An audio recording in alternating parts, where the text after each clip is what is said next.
All right, you bunch of whiny babies, listen up. It's 4 o'clock on Sunday afternoon.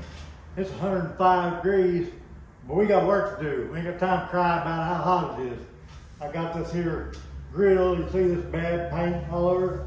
I gotta strip this stuff off, get the primer on, so I get it out of my hair. It's for my buddy Tyler, and he needs to get it back on his dad or father-in-law or somebody's truck, so I'm helping him out. So even though it's hot, we got work to do.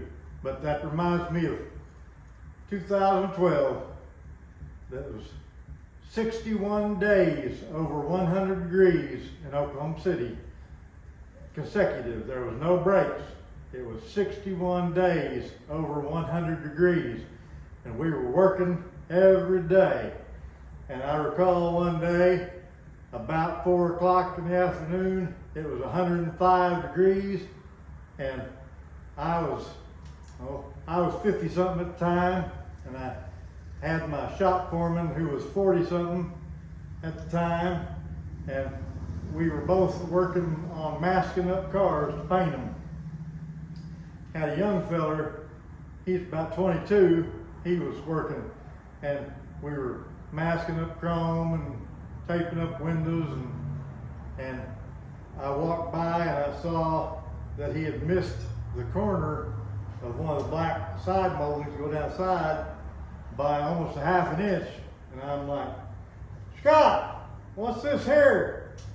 And he says, just exactly like this, I'm hot and I'm tired and I want to go home. And I said, all right, I'll tell you what, why don't you just go on home, but don't you come back neither. And I said, you know, I think I was 50 something. I said, I'm 50 something and Paul's 47 or however old he was, and we're working and we're hot and we're tired and we're getting the job done. So but if you want to go home, you go on, but don't you come back. Oh, never mind. So anyway, when men got work to do, it don't matter if it's 105 degrees or 110 degrees or 250 degrees, we're gonna get the job done. I'll put me on a spacesuit if I got to get the job done. So anyway, I got this here fan right here behind me. I'm gonna flip it on here in just a second and sand this deal. That's why I'm wearing my bandana. I'm not wearing the big respirator because it's 105 degrees and I'm hot and I'm tired and I don't want to have to suck breath through that thing. So I got on this and I got this little fan here to keep that highly poisonous dust from getting in my nose and stuff. It's going to go right out this fan. So watch now and we'll make it happen.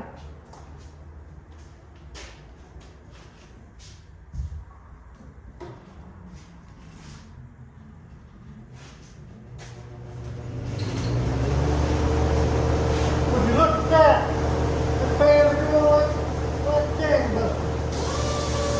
Now let's get to work. Got work to do. Crank it up.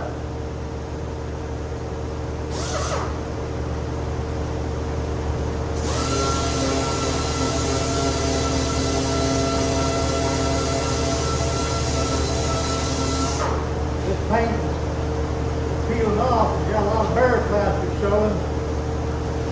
And I'm using 120 grit sandpaper to knock what's left of this paint off. So my plastic is going to be pretty rough when I'm done, but that's okay. I'm going to prime it.